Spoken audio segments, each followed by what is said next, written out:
Praise the Lord. God's Army Ministries ఏసుతో అనుదినం అనే ప్రోగ్రామ్‌ని చూస్తున్న మీ అందరికీ నా వందనాలు. ఈరోజు దేవుడు మనతో మాట్లాడుతున్న మాటలను మనమందరం కలిసి శ్రద్ధగా ధ్యానించుకుందాం. ఈరోజు మనం ధ్యానించుకుంటుంది ఎవరి కోసం అంటే యోసేపు కోసం. జోసెఫ్ లైఫ్ స్టోరీ కోసం మనం ఈరోజు ధ్యానించుకోబోతున్నాం. యోసేపు కోసం మనం అనేక ప్రసంగాల్లో, అనేక చోట్ల వినే ఉంటాం. కానీ వాక్యం అనేది ఫ్రెష్ లివింగ్ వాటర్ కదండీ! కాబట్టి ఎల్లప్పుడూ కూడా వాక్యం మనం ఎప్పుడు విన్నా కూడా కొత్తగా అనిపిస్తుంది. మనం దాని నుంచి ఏదో ఒకటి నేర్చుకుంటాం. కాబట్టి ఈరోజు యోసేపు కోసం మనం ధ్యానించుకోబోతున్నాం కాబట్టి మళ్ళీ ఒక రిమైండర్ కింద ఆయన లైఫ్ స్టోరీని మళ్ళా మనం ఒకసారి ధ్యానించుకొని ఆయనలో ఉన్న క్యారెక్టరిస్టిక్స్‌ని మనం ఎక్సర్సైజ్ చేద్దాం. మనం యోసేపుని చూసినట్లయితే నాకనిపిస్తుంది న్యూ టెస్ట్‌మెంట్‌లో జీసస్‌ని ఓల్డ్ టెస్ట్‌మెంట్‌లో ఉన్న జోసెఫ్ రిసెంబుల్ చేసినట్టుగా నాకనిపిస్తుంది. ఆ క్వాలిటీస్ అన్నీ కూడా జీసస్ క్రైస్ట్ యొక్క క్వాలిటీస్ యోసేపులో ఉన్నట్టుగా మనం చూస్తాం. జోసెఫ్ కోసం నాకు ఈరోజు ధ్యానించడానికి అయితే నేనైతే చాలా ఎక్సైటెడ్‌గా ఉన్నాను. ఎందుకంటే నాకు జోసెఫ్ అంటే చాలా ఇష్టం. One of my favourite person in the Bible అని నేను చెప్తాను. ఆయన స్టోరీ ఎన్ని సార్లు చదివినా, ఎన్ని సార్లు ధ్యానించినా అస్సలు బోర్ కొట్టదు. ఆయన స్టోరీ చాలా ఇంట్రెస్టింగ్‌గా ఉంటుంది. లాస్ట్‌లో అయితే లాస్ట్ పార్ట్ ఎప్పుడు కూడా నాకు చదువుతూ ఉన్నప్పుడు చాలా బాధ అనిపిస్తూ ఉంటుంది. సో, యోసేపు గారి కోసం మనం ఈరోజు ధ్యానించుకుందాం. Let's discuss about the 5 characteristics of Joseph. మొట్టమొదటిగా ఫెయిత్‌ఫుల్‌నెస్, విశ్వాసము. యోసేపు యొక్క జీవితంలో చూస్తే ఆయన చాలా ఫెయిత్‌ఫుల్‌గా, చాలా విశ్వాసం కలిగి ఉన్న వ్యక్తి కింద మనం చూస్తాం. ఆయన నమ్ముకున్న ఆయన దేవుని పట్ల గానీ, ఆయన కన్న తండ్రి పట్ల గానీ, ఆయన తోబుట్టువుల పట్ల, ఆయన బ్రదర్స్ విషయంలో గానీ, అండ్ అలానే ఆయన అమ్మబడిన తర్వాత పోతిఫర్ దగ్గర గానీ, తర్వాత ఆయన ప్రిజనర్‌గా ఉన్నప్పుడు జైలర్ దగ్గర గానీ, ఫరో దగ్గర గానీ, ఆయన చాలా ఫెయిత్‌ఫుల్‌గా ఉన్నట్టుగా మనం చూస్తాం. ఆయన చేసే వర్క్ విషయంలో, అన్నిట్లో కూడా ఆయన చాలా ఫెయిత్‌ఫుల్‌గా ఉన్నాడు. మనం కూడా యోసేపులాగా ప్రతి విషయంలో కూడా విశ్వాసంతో ఉందాం. మరి ముఖ్యంగా మన దేవుని యందు మనం విశ్వాసం ఉంచి యోసేపులాగా ఉందాం. అండ్ రెండోదిగా చూసినట్లయితే resistance to temptation. Joseph is the best example in the Bible of someone who resisted temptation. నిజమే కదండీ! మరి యోసేపు జీవితంలో శోధనలు ఎన్ని ఎదురైనప్పటికీ కూడా, ఆయన లైఫ్‌లో ఎన్ని టెంప్టేషన్స్ వచ్చినప్పటికీ కూడా ఆయన దాన్ని రెసిస్ట్ చేయగలిగాడు. మనం చూడొచ్చు యోసేపు చాలా యంగ్ ఏజ్‌లో వాళ్ళ అన్నల చేత అమ్మబడి ఉన్నాడు. మరి ఆయనకి చాలా ఛాన్సెస్ ఉన్నాయి. వాళ్ళ ఫాదర్ లేరు, చూడట్లేదు.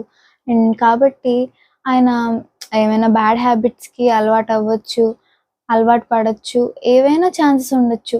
బట్ ఆయన నమ్ముకున్న దేవుడిని ఆయన ఎప్పుడు చీట్ చేయలేదు. ఆయన చాలా నమ్మకంగా, చాలా పరిశుద్ధంగా ఉన్నాడు. మరి మనం చూడొచ్చు పోతిఫర్ వైఫ్ ఆయన్ని ఎంత శోధించినప్పటికీ కూడా అక్కడి నుండి పారిపోయి మరి ఆయన పరిశుద్ధతను నిలబెట్టుకున్నాడు. మనం కూడా మన యవ్వన జీవితంలో ఎలాంటి టెంప్టేషన్స్ యోసేపు ఎదుర్కొన్న అలాంటి టెంప్టేషన్స్ మన జీవితంలో కూడా వచ్చినప్పుడు యోసేపులానే మనం వాటి నుండి పరిగెట్టాలన్నమాట. వాటి నుండి మనం పరిగెట్టి దేవుని యందు మనం పరిశుద్ధంగా యోసేపులాగా ఉందాం. అండ్ థర్డ్‌ది చూసినట్లయితే గాడ్స్ సోవర్నిటీ. దేవుని యొక్క ప్రణాళిక, దేవుని యొక్క చిత్తం. మనం చదువుదాం. ఇర్మియా గ్రంథము 29వ అధ్యాయం 11వ వచనంలో దేవుడు ఇలా అంటున్నాడు. నేను మిమ్మును గూర్చి ఉద్దేశించిన సంగతులను నేనెరుగుదును. రాబోవు కాలమందు మీకు నిరీక్షణ కలుగునట్లుగా అవి సమాధానకరమైన ఉద్దేశములే గాని హానికరమైనవి కావు. ఇదే యెహోవా వాక్కు. మనం దీన్ని చూసినట్లయితే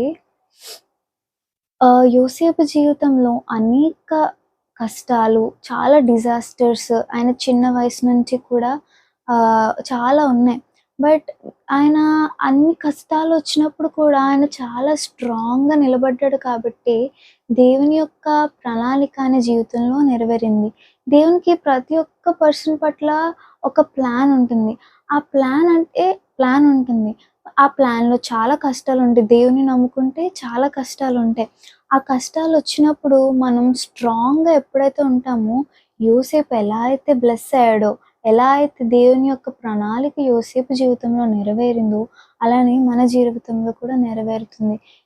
మన లైఫ్‌లో డిజాస్టర్స్ వచ్చినప్పుడు మనం స్ట్రాంగ్‌గా నిలబడలేదనుకోండి, దేవుని యొక్క చిత్తం నుంచి మన ట్రాక్ నుండి తప్పినట్టే.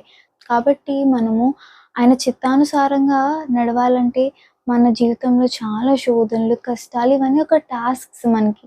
వాటిల్లో మనము యోసేపు ఎలా అయితే చాలా స్ట్రాంగ్‌గా ఉన్నాడో, మనం కూడా కష్టాలొచ్చినప్పుడు కృంగిపోకుండా స్ట్రాంగ్‌గా ఉందాం. అండ్ ఫోర్త్ చూసినట్లయితే ఫర్‌గివ్‌నెస్, క్షమించే గుణం. యోసేపులో మనం క్షమించే గుణం చూడొచ్చు. మరి మనం చూడొచ్చు ఆయన ఎంగేజ్‌లో ఉన్నప్పుడు వాళ్ళ అన్నయ్యలు ఆయన్ని అమ్మేస్తారు. తర్వాత దేవుడు ఆయన్ని ఆశీర్వదిస్తాడు, అభివృద్ధిపరుస్తాడు. తర్వాత వాళ్ళ అన్నలు ఈయన దగ్గరికొచ్చినప్పుడు ఆయన ఎంతగా క్షమించాడో ఆయన క్షమాపణ గుణాన్ని మనం చూడొచ్చు. మన లైఫ్‌లో కూడా మనల్ని ఎవరో హర్ట్ చేసినోళ్ళు ఎవరో ఒకళ్ళు ఉండొచ్చు. వాళ్ళిలా చేశారు కదా!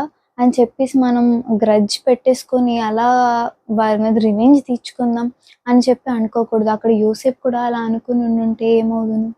అనుకోలేదు కాబట్టి దేవుడు ఆయన్ని ఎంతగానో బ్లెస్ చేసి ఉన్నాడు. మనం కూడా రివెంజ్ తీర్చేసుకుందాం. అలాంటి గ్రడ్జెస్ పెట్టుకోకుండా మంచిగా క్షమించే గుణం కలిగి ఉందాం. అందరిని కూడా క్షమించే గుణం కలిగి ఉందాము. మనం ఎప్పుడైతే ఇతరులను క్షమిస్తామో అప్పుడే మనల్ని దేవుడు క్షమిస్తాడనే విషయం మనం మర్చిపోవద్దు. అండ్ ఐదవదిగా చూసినట్లయితే take advantage of opportunities given us by God.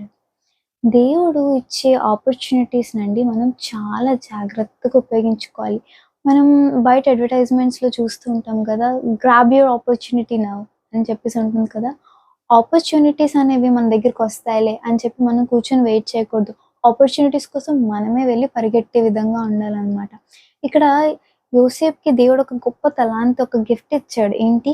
కలలను వివరించే వరంను యోసేపుకు దేవుడిచ్చాడు. ఇక్కడ మనం యోసేపుని చూడొచ్చు. ఆయన ఎంత కరెక్ట్ టైంలో భలే ఆపర్చునిటీని ఎలా అయితే యూజ్ చేసుకున్నాడో, మనం కూడా ఆపర్చునిటీస్ వస్తాయిలే అని చెప్పి ఎదురు చూడకూడదు. ఆపర్చునిటీని మనం వెళ్లి గ్రాబ్ చేసుకొని, మనం కూడా యోసేపు ఎలా అయితే యూజ్ చేసుకున్నాడో, అలానా ఆపర్చునిటీని మనం కూడా యూజ్ చేసుకోవాలండి. మరి ఈరోజు మనం యోసేపు కోసం 5 క్యారెక్టరిస్టిక్స్ తెలుసుకున్నాం కదండీ! యోసేపులానే మనం కూడా చక్కగా ఫెయిత్‌ఫుల్‌గా టెంప్టేషన్‌ని జయిస్తూ దేవుని చిత్తానుసారంగా అండ్ అలానే ఇతరులను క్షమిస్తూ దేవుడిచ్చే ఆపర్చునిటీస్‌ని మన తలాంతులను కరెక్ట్ టైంలో ఉపయోగించుకుంటూ మనం కూడా ఒక మంచి జోసెఫ్ ఎలా అయితే బ్లెస్డ్ లైఫ్‌ని లీడ్ చేసి ఉన్నాడో, మనం కూడా అలానే ఈ అన్ని క్వాలిటీస్‌ని మనలో ఉంచుకుంటూ దేవునికి ఇష్టమైన బిడ్డలుగా మన లైఫ్స్‌ని మనం లీడ్ చేద్దాం. ఈ చిన్ని వాక్యం దేవుడు దీవించును గాక. ఆమేన్. అందరూ కళ్ళు మూసుకున్నట్లయితే ప్రార్థన చేసుకుందాం. ప్రార్థన. మహిమోన్నతుడా యేసయ్య మీకే వందనాలు, స్తోత్రాలు, స్తుతులు చెల్లిస్తున్నాం ప్రభా. మరి తండ్రి యేసయ్య ఈరోజు మాకు మంచి వాక్యాన్ని తెలియజేసి ఉన్నారు. దాన్ని బట్టి వందనాలు ప్రభా. మరి యోసేపుకున్న క్వాలిటీస్ అన్నీ కూడా మాకు కూడా దయచేసి మీకు ఇష్టానుసారంగా మీకు ఇష్టమైన బిడ్డలుగా ఉండడానికి మాకు సహాయం దయచేయమని అడుగుతున్నాం తండ్రి.